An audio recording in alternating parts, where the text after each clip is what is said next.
السلام عليكم، مرحبا بكم في قناتكم. نتشرف نقدم لكم تصحيح نموذجي، تصحيح اكثر من نموذجي، ما نقدرش نقولوا عليه هذا تصحيح نموذجي باسكو قريب فيه ساعه وبارك الله فيه الاستاذ اسامه برياح، استاذ التعليم المتوسط، استاذ التعليم الثانوي المجتهد صراحه، قدم لمحات رائعه في هذا التصحيح. تصحيح اكثر من نموذجي بالشرح وبكل شيء، تصحيح معمق. تلقاو في الاول تصحيح الموضوع الاول ماده الشريعه للبكالوريا 2024، تصحيح مطول معمق ويتشرح فيه كامل النقاط. الموضوع الأول يبدأ من دوكا حتى الدقيقة 26، حتى الدقيقة 26. اللي كان حبيت تشوف تصحيح الموضوع الثاني ديريكتومون، اقفز ديريكت الدقيقة 26 تلقاه يبدأ تصحيح الموضوع الثاني. شكرا الأستاذ أسامة برياح مرة أخرى، جعل الله في ميزان زكريا برياح، أستاذ زكريا برياح مرة أخرى جعل الله في ميزان حسناته. شكرا. الأول فيه سندين. السند الأول يقول ربنا سبحانه وتعالى: أعوذ بالله من الشيطان الرجيم. يا أيها الذين آمنوا لا تأكلوا الربا أضعافا مضاعفة واتقوا الله لعلكم تفلحون. واتقوا النار التي أعدت للكافرين وأطيعوا الله والرسول لعلكم ترحمون. السند الثاني قال ابن المنذر رحمه الله: أجمعوا على أن المسلف إذا شرط على المستسلف زيادة أو هدية فأسلف على ذلك أن أخذ الزيادة على ذلك ربا. وقوله تعالى السند الأول يخاطب المؤمنين الذين صدقوا بقلوبهم معتقدين وبألسنتهم ناطقين وبجوارحهم عاملين، قال لهم لا تأكلوا الربا، نهاهم عن أكل الربا أضعافا مضاعفة، وأمرهم بتقوى الله سبحانه وتعالى لعلهم يكونون في زمرة المفلحين. ثم أمرهم بتقوى النار، قال واتقوا النار التي أعدها للكافرين، وهنا تخويفا لهم. قال وأطيعوا الله والرسول لعلكم ترحمون. أطيعوا الله وأطيعوا الرسول، أطيعوا الله في كتابه والرسول في سنته لعلكم تكونون ممن تعرضوا لرحمة الله سبحانه وتعالى. والسند الثاني يورد فيه ابن المنذر الإجماع عن السلف أن المسلف أو المسلف، أي اللي سلف الدراهم، إذا شرط على المستسلف، إذا شرط على هذاك اللي يسلف من عنده الدراهم، شرط له قال نسلف لك بشرط تعطيني زيادة أو شرط تعطيني هدية. قال فوقع ذلك السلف بينهما، قال أخذ تلك الزيادة على ذلك الشرط فهو ربا، وأسلف بمعنى أقرض. والمطلوب قال تضافرت النصوص القرآنية على ترسيخ العقيدة الإسلامية والقيم والمثل العليا. قال استخرج من السند الأول وسيلة من وسائل القرآن الكريم في تثبيت العقيدة الإسلامية ثم اشرحها. وهنايا رانا في وحدة وسائل القرآن الكريم في تثبيت العقيدة، ورانا في عنصر مفاهيم اللي هو الوسائل الخمسة. المطلوب قال استخرج من السند الأول أي من الآية قال ثم اشرحها، ونشوفوا الدرس. هذا هو الدرس. إذن الوحدة وسائل القرآن الكريم، العنصر المفاهيم من وسائل القرآن الكريم في تثبيت العقيدة. هنا في الآية مجموعة من الوسائل، لكن أظهر هذه الوسائل وسيلتين، اللي هي رسم الصور المحببة للمؤمنين في قوله تعالى يا أيها الذين آمنوا، فهذا عمل اللي هو فعل الإيمان اعتقادا وقولا وعملا بالأركان، وأيضا هو صفة لمن فعل ذلك فكانوا من أهل الإيمان. قال هم لا تأكلوا الربا، إذن هم لا يأكلون الربا، وهذا من الأعمال التي انتهوا عنها. قال واتقوا الله فإنهم من أهل التقوى، لعلكم تفلحون فهم من أهل الفلاح، قال واتقوا النار، فهم يؤمنون باليوم الآخر ويخشون عذاب الله سبحانه وتعالى، لذلك يتقون محارمه. قال التي أعدت للكافرين، فهم مؤمنون ليسوا من الكافرين. قال وأطيعوا الله أي يطيعون الله، وأطيعوا الرسول أي يطيعون الرسول صلى الله عليه وسلم، ويتعرضون لرحمة الله سبحانه وتعالى. وهذه جملة من الصفات، من صفات المؤمنين، وفيها أفعال المؤمنين، وفيها أيضا جزاء المؤمنين. ورسم الصور المحببة للمؤمنين فيها هالأربع أمور، فيها الأعمال، وفيها الأحوال، وفيها الصفات، وفيها الجزاء. وكي نجو نشرحوها راح نشرحوها بفكرتين. أولا نذكر صفات الحمد والثواب عليها، هذه فكرة عليها نص. وأيضا الفكرة الثانية اللي هو الناتج تاع ذكر هذه الصفات في القرآن الكريم، وكونه وسيلة يثبت بها الله عز وجل المؤمنين، فيطمعون في ذلك الثواب فيعملون ويقتدون بتلك الصفات والأعمال لنيل ذلك الجزاء وتلك الأحوال. وهنا النقاط المفترضة أن تكون لهذا السؤال: نص نقطة على الاستخراج، ونقطة على الشرح، نص نقطة على الصفة الأولى أو الفكرة الأولى، ونص نقطة على الفكرة الثانية. أيضا هناك صفة أخرى اللي هي رسم صور الكافرين المنفرة. منفرة لمن؟ منفرة للمؤمنين. وهنا نلقاها في لا تأكلوا الربا، وهذا فعل من الأفعال القبيحة اللي هي من أفعال الكفار وتنفر المؤمنين. وأيضا من الأفعال القبيحة اللي هي فعل الكفر، وهو اعتقاده والنطق به والعمل على وفقه عكس الإيمان. وأيضا من الجزاءات المخيفة اللي هي إعداد النار لهم. فهذه صور للكافرين أو صور الكافرين منفرة للمؤمنين، والشرح تاعها راح يكون بذكر صفات الذم والعقاب عليها. هذه فكرة أولى عليها نص. والفكرة الثانية أنهم لما يخافون العقاب يجتنبون الصفات والأفعال التي تميز أو انتسب إليها أو اتصف بها وعملها الكفار. هنا كاين وسيلة أخرى اللي هي مناقشة الانحرافات. وهنا ذكر الله عز وجل انحرافين، اللي هو انحراف عملي لا تأكل الربا أضعافا مضاعفة، وذكر انحراف ثاني اللي هو الكفر. والشرح تاع مناقشة الانحرافات في هذه الآية أنه يعرض الانحراف، وهنا عرض لنا الانحرافين، ويبين البطلان تاعو والرد عليه. وهنا وراه الرد على هذا الانحراف. الرد على هذا الانحراف أولا أن الذين يأكلون الربا ليسوا من المؤمنين، ليسوا من المؤمنين، وأن الذي يأكل الربا وجب عليه أن يتقي الله سبحانه وتعالى، وأن يصدق في إيمانه فيترك هذا الفعل، خشية أن لا يكون من المفلحين فيكون من الخاسرين. وأيضا أن هذا الفعل يورد النار، وأنه من أفعال الكفار، وكذلك أنه يخالف طاعة الله، وأنه يخالف طاعة الرسول، وأنه يجنب الإنسان التعرض إلى الرحمة ويعرضه للنقمة. فهذا الرد على هذا الانحراف. انتقلوا للسؤال الثاني اللي هو: استخرج من السند الأول قيمة قرآنية ثم صنفها مبرزا آثارها.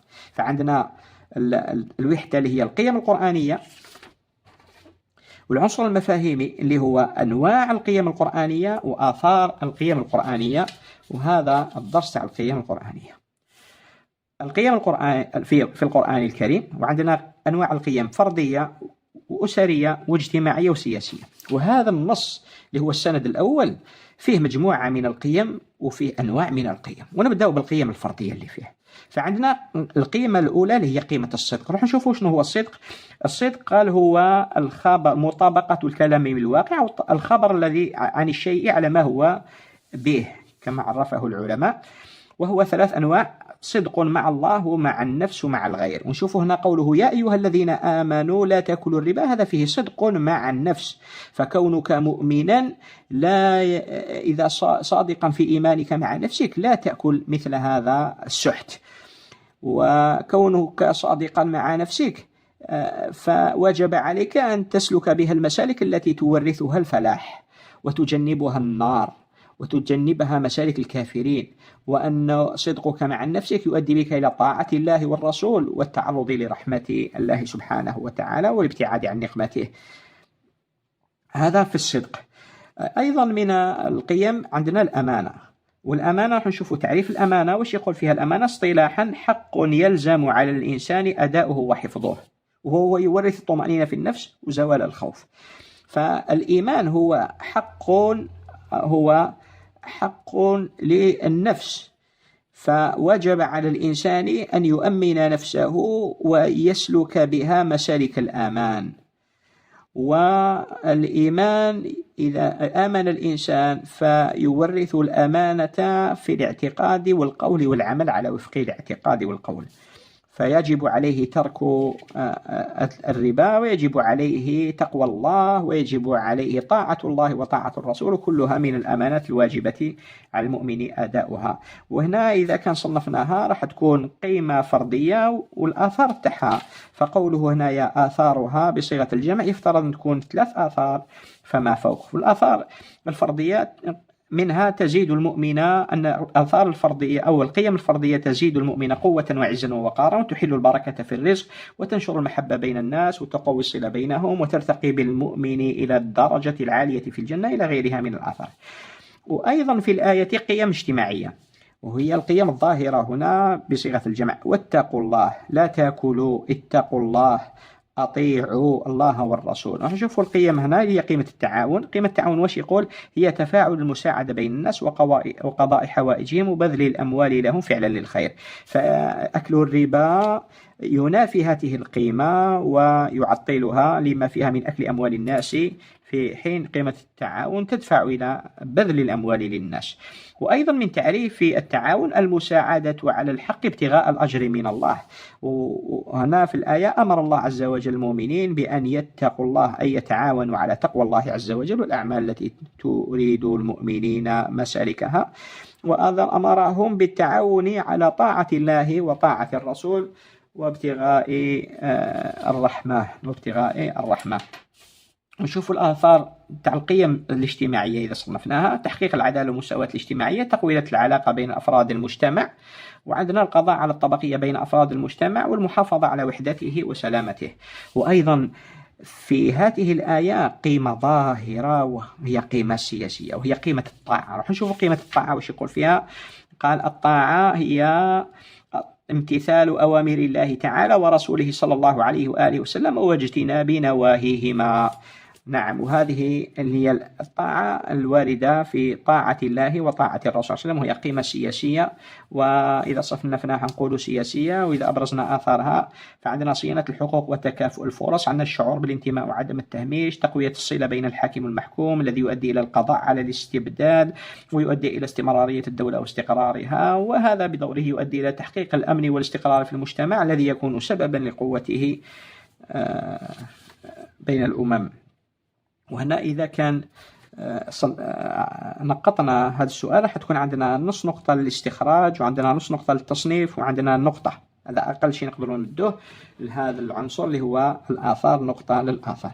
روحوا للسؤال الذي يليه. قال: تضمن السند الثاني مصدر من مصادر التشريع الإسلامي، عرفه اصطلاحا مستنبطا شروطه من التعريف. وهنا الوحدة اللي هي مصادر التشريع الإسلامي، وعندنا العناصر المفاهيمية اللي هو التعريف الاصطلاحي والشروط، إلى أنه الإجماع الذي ورد في السند الثاني في قول ابن المنذر وأجمعوا، هنا وأجمعوا يريد بذلك الإجماع. قال: عرفه اصطلاحا. نشوفوا الدرس تاع الإجماع والدرس تاع الإجماع مصادر من مصادر التشريع الإسلامي. أولا الإجماع تعريفه اصطلاحا هو طلب التعريف تاعه وطلب استنباط الشروط من التعريف. عندنا اتفاق جميع المجتهدين المسلمين في عصر من العصور بعد وفاة الرسول صلى الله عليه وآله وسلم على حكم من الأحكام الشرعية. فالشروط اللي هي اتفاق جميع المجتهدين، فكونه جميع يخرج بذلك اتفاق البعض، وهنا المجتهدين يخرج بذلك عوام الناس ومقلديهم، وكونه المسلمين يخرج بذلك مجتهدي أهل الكتاب وغيرهم. قال: في عصر من العصور بعد وفاة الرسول صلى الله عليه وسلم، أي بعد عصر النبي صلى الله عليه وسلم، لأنه في عصر النبي كان الوحي على حكم من الأحكام الشرعية العملية مش النظرية، العملية. ولو أنه هناك إجماع متعلق بالاعتقاد واللي نسموه فهم السلف الصالح، ويتم فيه الإجماع على فهم من فهوم النصوص الشرعية المتعلقة بالاعتقاد. وهذه شروطه وهذا تعريفه. إذا كان نقطناه التعريف احنا طوله نقطة لأنه تعريف طويل فيه فكرتين وثلاثة، واستنباط الشروط نطوله نقطة ويكون عندنا 2 نقاط، ولو أنه هنا الشروط بصيغة الجمع هو 3 فما فوق. روحوا السؤال الذي يليه. قال عند مبادلة نقد بنقد ما الشروط الواجب توفرها أو توافرها حتى تقع هذه المبادلة صحيحة وكيف تسمى حينئذ؟ إذن المبادلة الصحيحة هنا يدلك هذا على وحدة اللي هي من المعاملات المالية الجائزة، من المعاملات المالية الجائزة، وأعطانا عنصر مفاهيمي اللي هو التعريف، فجاء مباشرة التعريف وما سماش التعريف، اكتبوا قباله هو مبادلة نقد بنقد. واذكر أيضا عنصر مفاهيمي آخر اللي هو الشروط الواجب توافرها. المطلوب قال لك ما هي الشروط الواجب توافرها في هذه المعاملة، هي مبادلة نقد بنقد، حتى تكون هذه المعاملة صحيحة.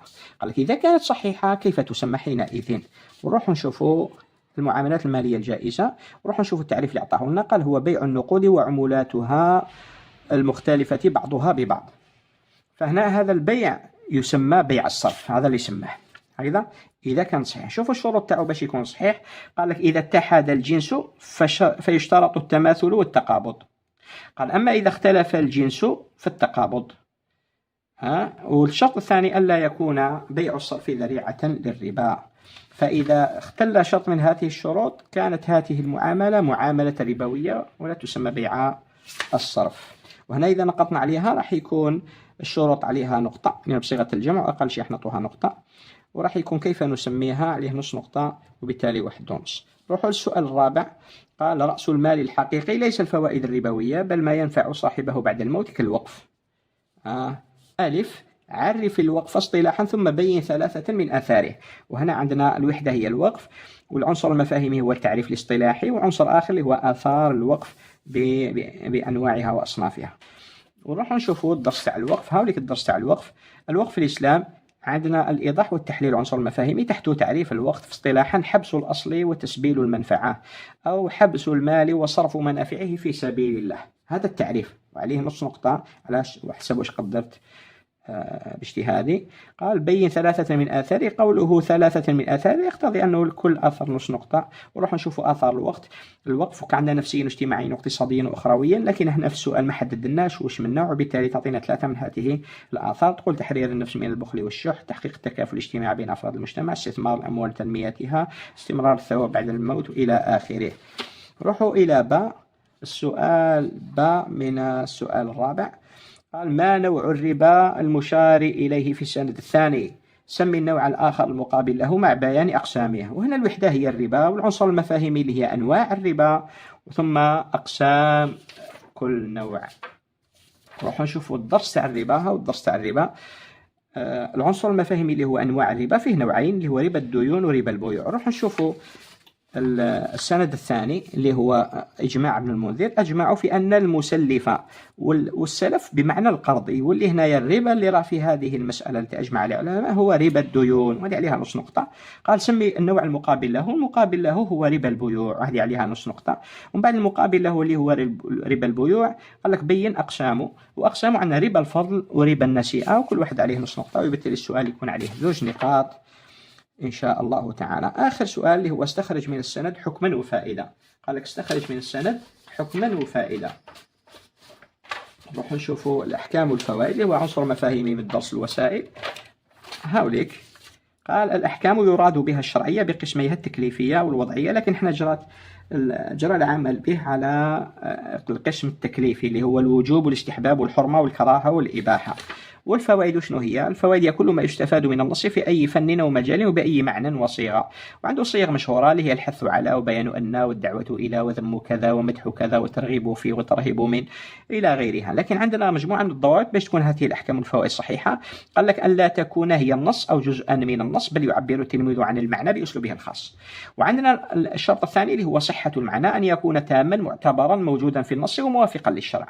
والشرط الثالث صحة اللفظ، أن تكون الصياغة سليمة في اللغة خالية من اللحن مجنبة الإضمار بالغائب. وهنا في هذه السند في هذا السؤال قال استخرج من السند الأول أي من الآية حكما وفائدة. وهنا الظاهر اللي هو وجوب الإيمان والنهي عن أكل الربا. هذا حكم شرعي. الأمر بالتقوى أو وجوب التقوى الله عز وجل، وجوب طاعة الله وطاعة رسوله. وأيضا الفوائد أن الانتهاء عن أكل الربا يورث التقوى، يورث الفلاح. أن طاعة الله سبحانه وتعالى وطاعة رسوله تورث الرحمة. وفيها الحث على طاعة الله وطاعة الرسول. فيها بيان أن التقوى من أسباب الفلاح وغيرها من الفوائد. روح الجزء الثاني وفيه سند. الأمر اللي ما زال ما قلت لكش اللي هو أنه الحكم عليه نص نقطة والفائدة عليها نص نقطة. إذا احنا عندنا نقطة تاع الأحكام والفوائد 2 3 4 5 6 7 8 9 10 11 والنص تولي 12 نقطة، هي نقطة تاع الجزء الأول. هذا باجتهادي حتى تجي الإجابة النموذجية عند الوزارة وهي تفصل ولها الأولوية، لأنه هذا اجتهاد من عندي. أسأل الله عز وجل التوفيق. الجزء الثاني فيه 8 نقاط وفيه سند عن ابن عباس رضي الله عنهما عن النبي صلى الله عليه وآله وسلم قال: ألحقوا الفرائض بأهلها فما بقي فهو لأولى رجل ذكر. وفيه 3 أسئلة. قال في السؤال الأول: في السند بيان لطريقين من طرق الميراث، استخرجهما مع التمثيل. هذا المطلب. هاوليك درس الميراث من أحكام الأسرة في الإسلام، مدخل إلى علم الميراث. وعندنا سابعا طرق الميراث، وفيه بالفرض وبالتعصيب وبالفرض والتعصيب. فالطريقين هو الفرض والتعصيب، وهو اللي ورد في قوله تعالى: الفرائض، يقصد به الفرض. فما بقي، وهذا تعريف التعصيب، تعرف جزء من التعصيب. هذه هي الطرق، فاستخرجها الفرائض وما بقي. إذا كان تعطينا مثال فتقدر في الفرض تعطينا مثال على الوارثين، فتقول الأب، هما 4 من الرجال و8 من النساء، تقول الأب أو الجد ولد لأب يعني، أو الزوجة والأخت لأم. ومن النساء عندنا الزوجة والبنت وبنت الابن والأخت الشقيقة والأخت لأب والأخت لأم مع الأم والجدة. وتقدر تعطي مثال بالأنصبة، تقول الثلثان ولا النصف ولا الثلث ولا الربع ولا السدس ولا الثمن. وبالتعصيب تقدر تعطينا الوارثين من الرجال وهم العصبة الذين إذا انفردوا أخذوا كل المال، وإذا اجتمعوا بأصحاب الفروض بعد أخذهم فروضهم أخذوا ما بقي. وهي عصبة الميت: الابن وابنه وإن نزل، والأخ الشقيق والأخ لأب، وابن الأخ الشقيق وابن الأخ لأب، والعم الشقيق والعم لأب، وابن العم الشقيق وابن العم لأب، والمعتيق. وهنا إذا كان حبينا نقطو راح نمدو للاستخراج نص نقطة، فرائض العصبة، والتمثيل نطول نص نقطة وتولي 1.5. قال لك: با من الشبه المثارة حول الميراث قولهم إن الإسلام ظلم المرأة فأعطاها نصف ما أعطى الرجل. قال لك: فند هذه الشبهة. وهنا نروح العنصر المفاهيمي اللي هو معايير تفاوت الأنصبة. والشبهة اللي قالها هنا إن الإسلام هي الشبهة اللي وردت في هذا العنصر المفاهيمي: فعلم الميراث وحي فصله الله تعالى في كتابه ولم يكله لأحد، رسولا كان أو غيره. فالله سبحانه وتعالى ليس بذكر ولا أنثى، ليس كمثله شيء وهو السميع البصير. وبالتالي قسمته للميراث لا تكون مؤسسة على الذكر أو الأنوثة كما لو قسمه رسول وغيره. ومع ذلك يتهم الأعداء الإسلام بظلم الأنثى في الميراث بأخذ نصف نصيب الذكر في قوله تعالى: يوصيكم الله في أولادكم للذكر مثل حظ الأنثيين. وهنا لازم التفنيد، والتفنيد يبدأ بالحكم وتقول هذا خطأ، ثم تبين الشبهة أنه هذه القاعدة اللي جبتوها هي قاعدة خاصة محددة في الأولاد والإخوة الأشقاء أو لأب، ومعددة ب34 حالة. فتقول هذه القاعدة اللي قلت عليها هذه قاعدة خاصة وما تكونش معيار. فاللي لازم يكون معيار هو لازم يكون عام مضطرد، وهو الوارد في قوله تعالى: للرجال نصيب مما ترك الوالدان والأقربون وللنساء نصيب مما ترك الوالدان والأقربون مما قل منه أو كثر نصيبا مفروضا. وهي المعايير التالية: درجة الميراث، حيث كلما تقاربت الصلة زاد النصيب ذكرا وأنثى. الإقبال على الحياة، فنصيب المقبل على الحياة وأعبائها أكبر من نصيب المدبر عنها ذكرا وأنثى. وكذلك تحمل العبء المالي من قبل الوارث الذي الوارث الذكر تجاه الغير بموجب الشرع في مقابل إعفاء الوارث الأنثى منه أو إحقاقه لها. وهذا المعيار الذي ربما أثمر تفاوتا ظاهريا بين الجنسين بما يحقق العدالة الاجتماعية بينهم من غير ظلم وإجحاف لتعلقه بأنظمة أخرى في الشريعة الإسلامية، وهي نظام النفقة ونظام الزواج وغيره. فهو فله عليه المسؤولية وله يد الإنفاق، فوجب أن يكون له مصدر زائد ليتسنى له القيام بتلك الواجبات الشرعية. وهذا من العدالة التي فرضها الله سبحانه وتعالى في شرعه. وهنا إذا كان أعطينا حق التفريد فنطول 3 نقاط، نص نقطة على الحكم، ونص نقطة على إبطال الشبهة بقولها أنها قاعدة خاصة، وعندنا نص نقطة اللي نجيب قاعدة ثانية ليبني على قوله تعالى للرجال نصيب إلى آخر الآية، وعندنا نص نقطة على المعايير 3. ونروح للسؤال الثاني. قال في تشريع أحكام الفرائض تحقيق لمقصد شرعي أذكره مبينا القسم الذي يندرج تحته مرتبته. فعندنا درس المقاصد الشرعية، قال والعنصر المفاهيمي اللي هو القسم، واللي هو العنصر الآخر وأهمية ترتيب مقاصد الشريعة، قال لك مرتبته يدخل في الترتيب.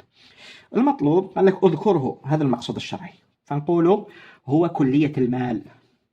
قال مبينا القسم الذي يندرج تحته، والقسم الذي يندرج تحته كلية المال هو قسم الضروريات.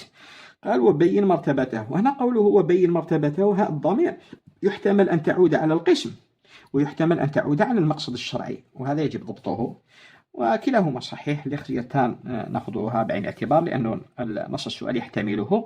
وقوله مرتبته إذا كان يعود على القسم فنجو إلى أن المقاصد مرتبة حسب أهميتها من جهتين، من جهة أقسامها، فالضروريات هي الأولى وتليها الحاجيات والتحسينيات. وإذا عاد على المقصد الشرعي فنقول من جهة كلياتها، الترتيب من جهة كليات، فكون حفظ المال وكلية المال هي الخامسة بعد الدين والنفس والعقل والعرض. وهنا عندنا نص نقطة على الذكر، ونص نقطة على بيان القسم، ونص نقطة على بيان المرتبات واللي 1.5. وآخر سؤال في الموضوع الأول قال في تشريع الميراث حفظ لمصالح الناس، وضح كيف تكون المصلحة المرسلة دليلا على مرونة الشريعة. ودخلنا هنا في درس آخر من دروس من مصادر التشريع الإسلامي، وهو درس المصلحة. والعنصر المفاهيمي كونها دليلا على مرونة الشريعة ورد هذا في حجية المصلحة المرسلة. ونروح نشوفوا المصلحة المرسلة هاوليك حجيتها، وهذا دليل الحجية، وأن الدليل من القرآن والسنة وعمل الصحابة من مقاصد الشريعة ومن العقل. وكونها دليل على مرونة الشريعة فهنا أن الحوادث تتغير والمصالح تتجدد، هذه فكرة مهمة جدا وعليها نص. وأن النصوص الشرعية محدودة، فكان العمل بالمصلحة المرسلة محققا لخاصية المرونة، وهذه عليها نص. وصلاحيتها لكل مكان وزمان وشخص وحال، فهنا المرونة المراد بها الصلاحية لكل مكان وزمان وشخص وحال، وقدرتها على إعطاء الحلول وبيان الأحكام الشرعية لكل ما يستجد من القضايا والمسائل والمصالح التي تتغير بتغير الظروف والأماكن والأزمان والأشخاص إلى غير ذلك. وبالتالي احنا التوضيح هذا نطول 2 نقاط، ويكون الجزء الثالث مقسم على هذا الشكل. عندنا نقطة 2 3 4 5 6 7، والنقطة مع النص 8، وهو المقرر بإذن الله تعالى. ونعود بأن هذا السلم وهذه الإجابة هي اجتهادية من قبلي. أسأل الله عز وجل لنا ولكم القبول، وأسأل الله عز وجل يوفقكم، وصلى اللهم وسلم وزيد وبارك على نبينا محمد وآله وصحبه وسلم. بسم الله الرحمن الرحيم، الحمد لله رب العالمين، وصلى الله وسلم وبارك على نبيه الأمين محمد بن عبد الله وعلى آله وصحبه والتابعين. لا حول ولا قوة إلا بالله، لا حول ولا قوة إلا بالله، لا حول ولا قوة إلا بالله. هذا الموضوع الثاني من امتحان مادة العلوم الإسلامية، امتحان البكالوريا دورة جوان 2024. راح نحلوه على وجه الاختصار والاقتضاب، وفيه جزئين. الجزء الأول يبدأ بسند من حديث رسول الله صلى الله عليه وآله وسلم. قال أي مسلم عن عبادة بن صامت رضي الله عنه قال كنا مع رسول الله صلى الله عليه وآله وسلم في مجلس، فقال عليه الصلاة والسلام تبايعوني على ألا تشركوا بالله شيئا ولا تزنوا ولا تسرقوا ولا تقتلوا النفس التي حرم الله إلا بالحق، فمن وفى منكم فأجره على الله، ومن أصاب شيئا من ذلك فعوقب به فهو كفارة له، ومن أصاب شيئا من ذلك فستره الله عليه فأمره إلى الله إن شاء عفى عنه وإن شاء عذبه. الشرح قال تبيعوني تعاهدوني، والمطلوب في الجزء الأول السؤال الأول. قال الإسلام بنص الحديث. الإسلام بنص الحديث عقيدة وشريعة، وللعقل استدلالاته على العقيدة الصحيحة. ألف: عرف العقيدة الإسلامية واذكر سببين من أسباب الانحراف عنها. وهنا فيه وحدتين، الوحدة الأولى اللي هي العقيدة الإسلامية، والوحدة الثانية ذكر عنصرا مفاهيميا من عناصرها وأسباب الانحراف عنها، وهذا ورد في وحدة الوسائل. ونبدأ بوحدة العقيدة الإسلامية، واطلب مطلب واحد قال عرف العقيدة، وأنا محددش إن كان التعريف هذا لغوي أو اصطلاحي، وبالتالي لازم على الطالب يورد كلا التعريفين حتى ينال الدرجة كاملة. والعقيدة الإسلامية لغة الربط والتوثيق والشد بقوة وإحكام، اصطلاحا التصديق الجازم، لأن العقيدة هي عمل القلب، لا يدخل فيها قول اللسان ولا يدخل فيها عمل الجوارح، فهي أخص، هي ثلث الإيمان من حيث التقسيم يعني. فاصطلاحا هي التصديق الجازم بوجود الله وتوحيده في ألوهيته وربوبيته وأسمائه وصفاته، وهذا هو الإيمان بالله. والتصديق بملائكته وكتبه ورسله واليوم الآخر والقدر خيره وشره وكل ما يلحق به.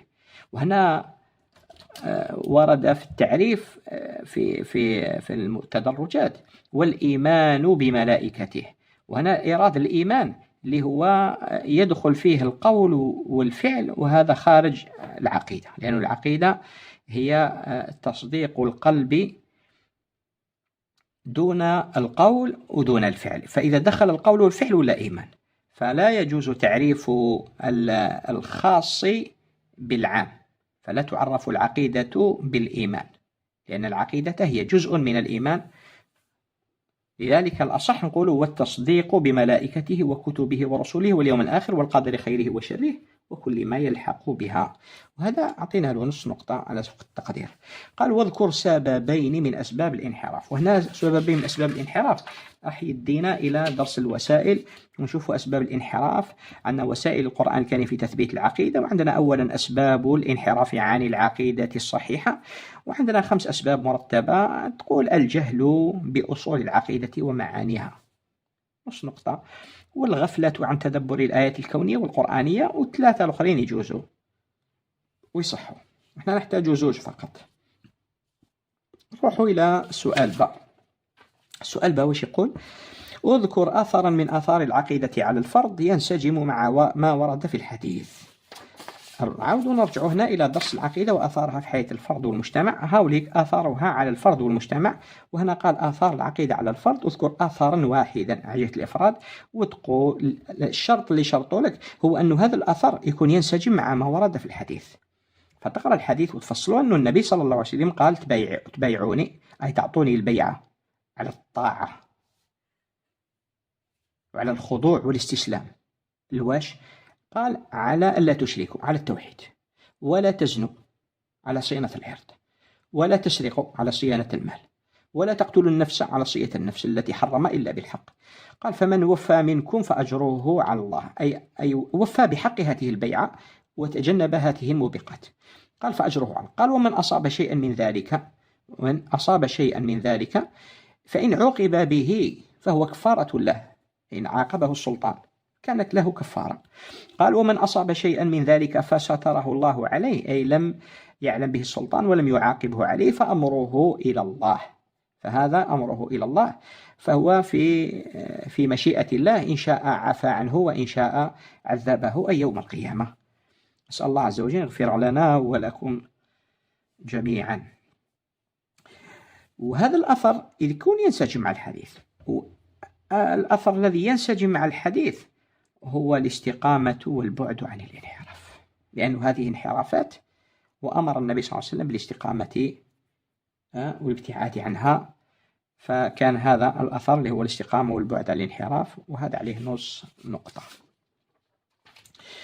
السؤال جيم قال هل للعقل أن يخوض في كل شيء؟ علل إجابتك. هنا جاءت وحدة العقل وطلب أعطانا الوحدة العقل وقال أن يخوض في كل شيء. وهنا فيه تعبير على عنصر مفاهيمي مهم اللي هو حدود استعمال العقل. هل له أن يخوض في كل شيء، أن يعمل في كل شيء؟ قال لك جاوب، فتقول نعم أو لا وتعلل الإجابة تاعك، تقول علاش حكمت هذاك الحكم. وبالتالي هنا هل للعقل أن يخوض في كل شيء؟ لا، ليس له أن يخوض في كل شيء. علاش؟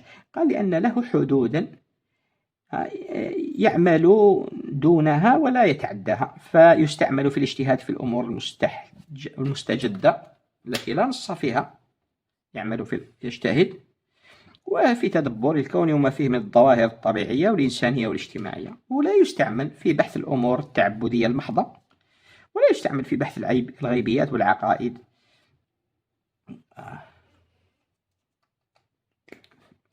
وبالتالي هنا الجواب بلا عليه نص نقطة، وتعليل نص نقطة ليستعمل ونص نقطة لا يستعمل.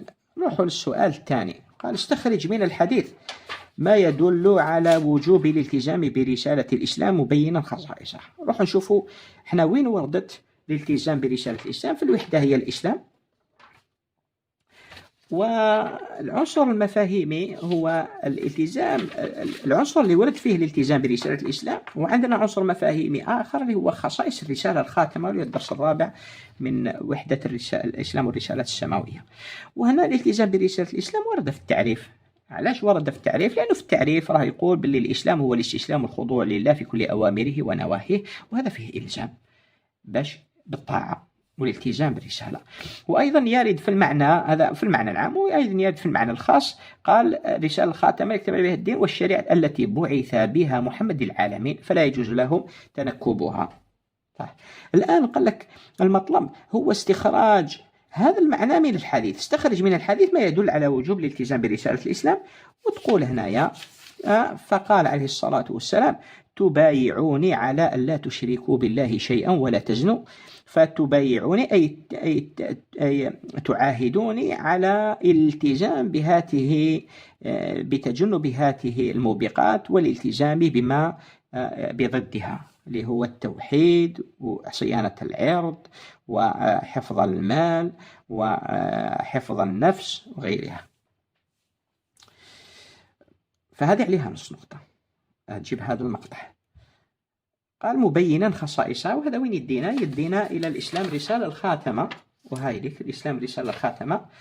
وفي الإسلام رسالة الخاتمة عندنا خصائص الإسلام بالمعنى الخاص، لأنه الإسلام المذكور في الحديث هو الإسلام الذي جاء به النبي صلى الله عليه وآله وسلم، وهو الرسالة الخاتمة. فتقول من خصائصها أنها عامة، أنها جامعة لمحاسن الرسالات، أنها محفوظة من التحريف، أنها خالدة غير مرهونة بزمن وغير ذلك. أنا قدرت أنه يكون له نقطة واحدة حتى يكفي سلم التنقيط لكل المطالب المتعلقة بالجزء الأول لأنها كثيرة. في الحديث دعوة إلى حفظ مقاصد الشريعة. احنا دخلنا المقاصد في هذا الحديث، دعوة، جينا للمقاصد.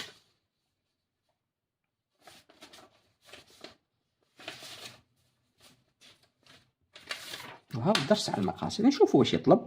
قال استخرج أنواع هذا القسم مع التمثيل.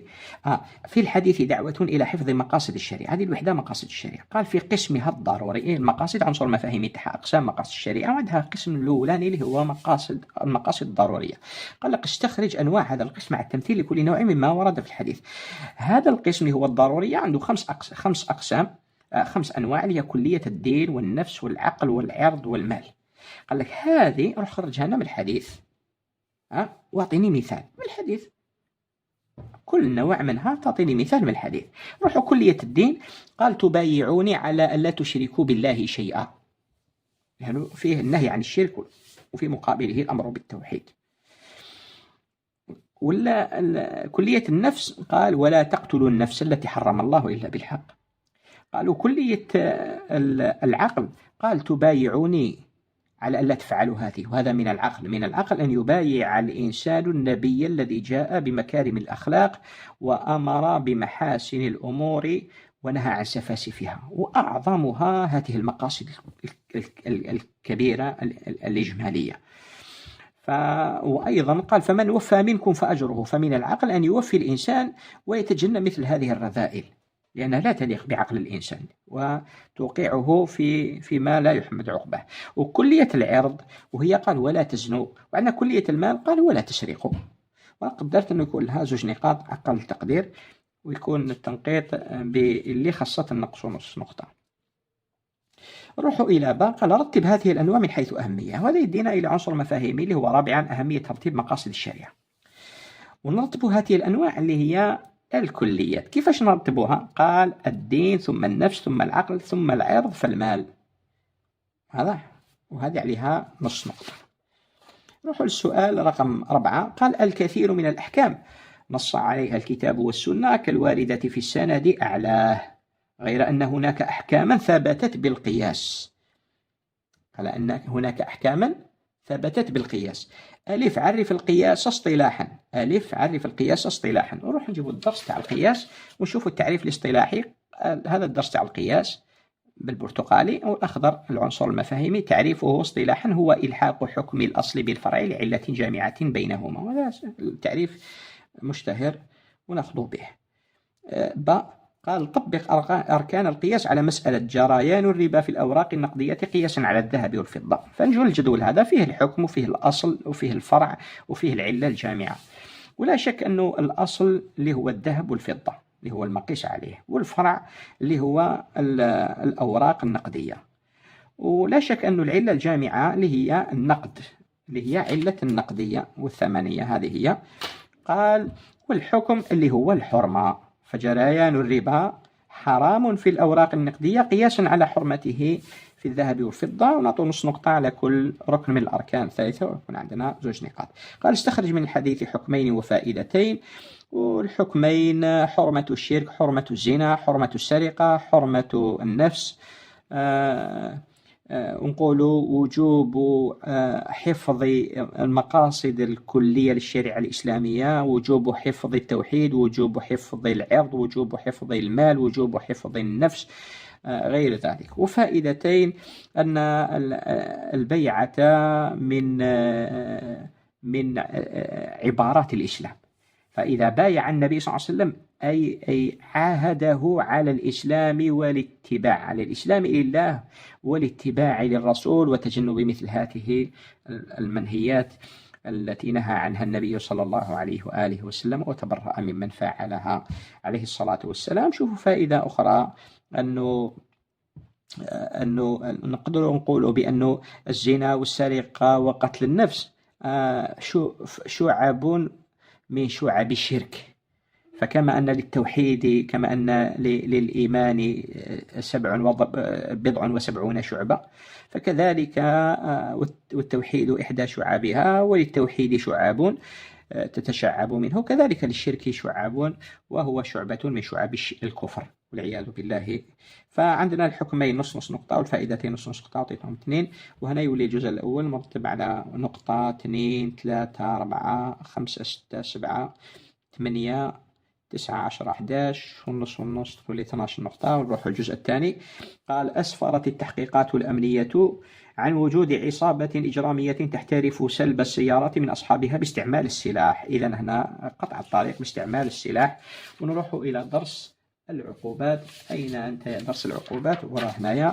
نروح نشوفوا ونراه الجريمة اللي توفر فيها مثل هذه الملابسات وهذه الظروف، اللي هي عصابة إجرامية، أي وجود جماعة متفقة متعصبة متوحدة على ماذا؟ على أنها ذات احتراف تستلب السيارات من أصحابها. لكن هل سلب السيارات من أصحابها يكون على وجه السرقة دون علم أصحابها، أم على وجه القهر والإخافة بالسلاح؟ راح نشوفوا. عندنا التعريف الأول تاع الجريمة الأولى لوحدة الحرابة. راح نشوف خروج فرد أو جماعة إلى الطريق العام بالسلاح لإخافة سلكه والاعتداء على أرواحهم وأموالهم. خلاص هذه هي. وبالتالي هنا لما جاء قال في السؤال الأول كيف تسمى هذه الجريمة في الإسلام، نقول تسمى حد الحرابة. تسمى الحرابة هذه الجريمة. قال ما نوع عقوبتها؟ عقوبتها هو الحد أنواع العقوبات اللي قال نوع عقوبات اللي هو عنصر المفاهيمي، أنواع العقوبات هي مندرجة تحت الحدود. قال ما هو مقدارها؟ روح نشوف مقدارها. قال يختلف مقدار العقوبة حسب الجريمة وظروفها، وهي تدور بين التقتيل أو الصلب أو قطع الأيدي والأرجل من الخلاف والنفي من الأرض على حسب الظروف تاعها. وبالتالي احنا عندنا نص نقطة على تسمية الجريمة، ونص نقطة على بيان نوعها، وعندنا نقطة على بيان مقدارها، لأن مقدارها فيه فكرتين فيدخلوا نقطة كاملة. قال بعد القبض على المجرمين وعرضهم على القضاء. إذا المجرمين هذو قبضوهم وتجوزوهم على القاضي. هنا تدخل أحد الوجهاء للإفراج عن أحدهم باستعمال الوساطة. احنا الوساطة هذه وش معناها؟ وين نحن نلقاو هنايا؟ وين قرينا الوساطة هذه؟ وين قرينا الوساطة؟ وين قريناها في درس المساواة. الدرس المساواة، ها هو درس المساواة. نروحوا نشوفوا المساواة أمام أحكام الشريعة الإسلامية في العقوبات، ونروح نشوفوا الإيضاح والتحليل عنصر مفاهيمي، ثم حكم الشفاعة في حدود، ونروح نشوفوا فقط التوسط. إذا هنا عبر لنا عن الشفاعة بأحد تعريفاتها اللي هو التوسط لدى الحاكم لإسقاط حد من حدود الله. وهنا هذا الوجهاء توسط لدى القاضي لإسقاط حد من حدود الله اللي هو حد الحرابة. وبالتالي لما نجول السؤال قال كيف تسمى هذه الوساطة؟ نقول تسمى الشفاعة، وهذه عليها نص نقطة. قال ما حكمها؟ نروح نشوفوا حكمها في هذا العنصر المفاهيمي. قال حكمها إذا بلغت الحاكم كما هنايا وعرضهم على القضاء. قال إذا بلغت الحاكم فهي حرام. إذا ما حكمها؟ حكمها حرام، وعليه نص نقطة. قال وما هو دليلها؟ والأدلة تتنوع. الدليل هنايا الوارد هنا في هذا العنصر قوله صلى الله عليه وسلم من حالت شفاعته دون حد من حدود الله عز وجل فقد ضاد الله في أمره. ومضاد الله في أمره أي معاد له محارب له. وأيضا عندنا جزء من حديث آخر اللي هو تعافوا الحدود بينكم، والشاهد المعني بحكم التحريم للشفاعة إذا بلغت قال فما بلغني من حد فقد وجب، أي لا يجوز قطعه. ولما نرجعوا للسند تاع الدرس اللي خضيناه راح نلقاو عديد من الأدلة، منها قول النبي صلى الله عليه وسلم لما كلمه أسامة على وجه الإنكار له قالوا أتشفع في حد من حدود الله؟ وغضب عليه الصلاة والسلام حتى قام فاختطب. وهذا دليل على أن الشفاعة محرمة لأنه أنكرها على حبه أسامة بن زيد رضي الله عنه. وأيضا مما يدل على ذلك أن الشفاعة فيها ضرر عظيم على الأمة بحيث يؤدي إلى إهلاكها. قال إنما أهلك الذين قبلكم أنهم كانوا إذا سرق فيهم الشريف تركوه، وهذه بالشفاعة، وإذا سرق فيهم الضعيف أقاموا عليه الحد أنه ليس له من يشفع له. وأيضا مما يدل على حرمتها قسم النبي صلى الله عليه وسلم ومخاطبته لفاطمة على أنها بنت غيره. قال وأيم الله لو أن فاطمة من هي بنتي؟ لا، بنت محمد، كأنه لا شفاعة لا يستطيع، لا حتى لو كانت بنته فهو لا يشفع لها عند نفسه عليه الصلاة والسلام، وهي مسألة نفسية داخلية بينه وبين نفسه. حتى ودفع هذا وبيان أنه لا يشفع لها حتى بينه وبين نفسه خاطبها على أنها بنت محمد. قال وأيم الله لو أن فاطمة من بنت محمد سرقت لقطعت يدها، أي كأني لا أعرفها عليه الصلاة والسلام. وهذا والدليل عليه نقطة. قال استنادا إلى ما درست. إذا السؤال الثالث يقول استنادا إلى ما درست يقترح 3 قيم. وهنا جينا إلى درس القيم. هذا الدرس القيم في القرآن الكريم قال لك أعطيني 3 قيم، ما حددلكش لا أنواعها ولا عددها، عفوا ما حددلكش أنواعها، تقدر تعطيني من قيم كامل تاع الدرس سواء كان فردية أو كانت أسرية أو كانت اجتماعية أو كانت سياسية. أعطيني 3 تحد من انتشار الجريمة في المجتمع. وأنا في هذا المقام باجتهادي راني نقول لك باللي كل القيم تدخل هنا وتقدر تعبر عليها أنت، لكن هنا قال لك أعطيني 3 قيم وما حددلكش تعليل، لأنه كان قال لك تعليل تحتاج باش تبين له علاقة هذه القيم بالحد من انتشار الانحراف الجريمة. الصدق هو مطابقة الكلام والواقع. قال هو 3 أنواع مع الله، مع النفس، مع الغير. فالصدق مع الغير هذا يؤدي إلى دفع الجرائم عنهم ومعاملتهم بالتي هي أحسن كما يعاملون نفسه أو كما أمر الله عز وجل صلى الله عليه وسلم، الله عز وجل سبحانه وتعالى وعلى رسوله الصلاة والسلام. وأيضا الحياء، لأن الحياء هو خلق يبعث على فعل المليح واجتناب القبيح، والجرائم هي من القبيح والحياء يحد منها.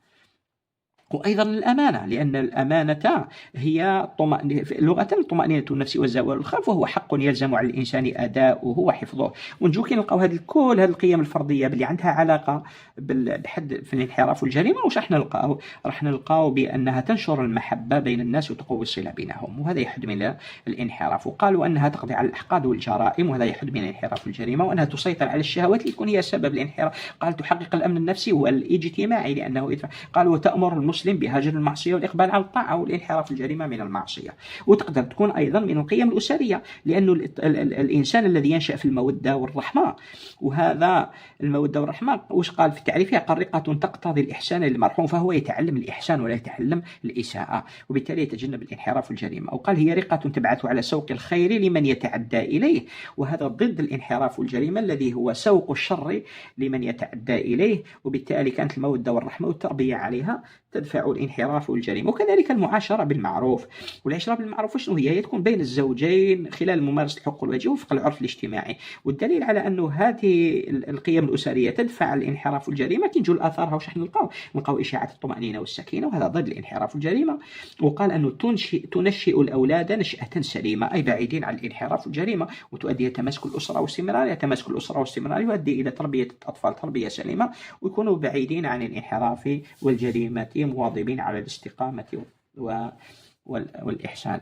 وأيضا القيم الاجتماعية في التكافل الاجتماعي، اللي هو التزام أفراد المجتمع تضامنهم لإعانة المحتاجين ومساعدة المضطرين ماديا. فنلقاو بأن الانحراف والجريمة غالبا يكون بسبب الفقر الثاني، يكون بسبب الفقر، ويكون بسبب كره المجتمع، لأن المجتمع ما يعاونش، وهذا وقع لنا في المجتمع كثيرا.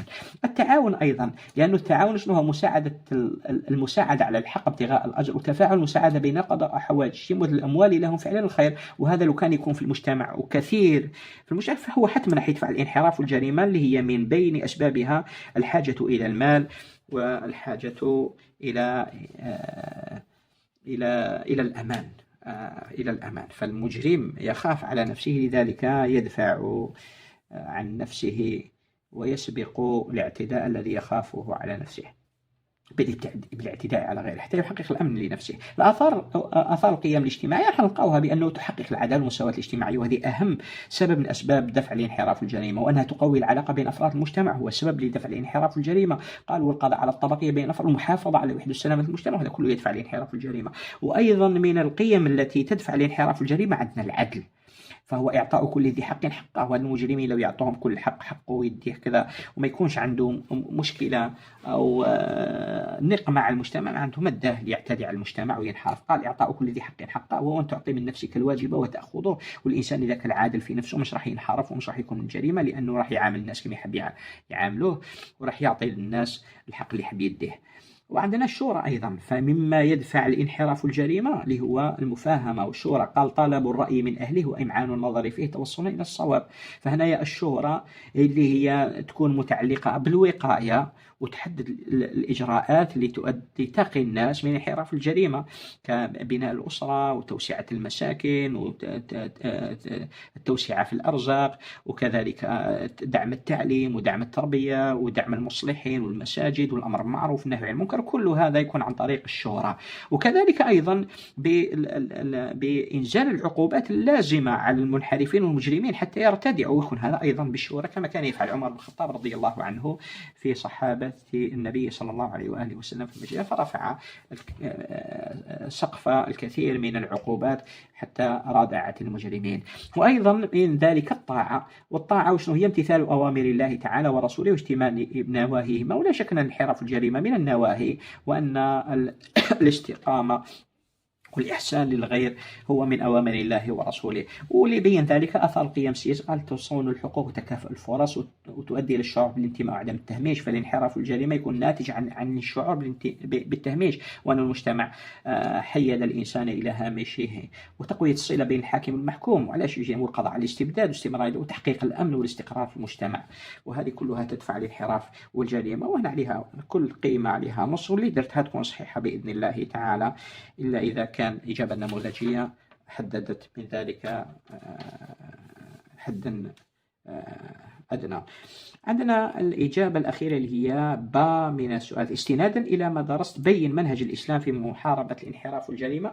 وهذا وين يرجعنا إلى درس الانحراف والجريمة، ونروح نشوف منهج الإسلام في الانحراف والجريمة، اللي هو عندنا المنهج الإسلام في محاربة الانحراف والجريمة. هذا العنصر المفاهيمي، وكيفاش نلخصوه؟ نقولوا منهج الإسلام في محاربة الانحراف والجريمة يقوم على جانبين: الجانب الوقائي وله عاملين: عامل الأول تقوية الإيمان والوازع الديني، والعامل الثاني الحث على العبادات ومكارم الأخلاق. وعندنا الجانب الآخر اللي هو الجانب العلاجي، وهذا يقوم على ماذا؟ على العقوبة، ولها 3 أنواع اللي هي الحدود والقصاص والتعزيرات.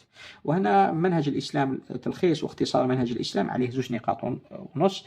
فعندنا نص نقطة للجانب الوقائي، ونص نقطة للجانب العلاجي، هذه نقطة.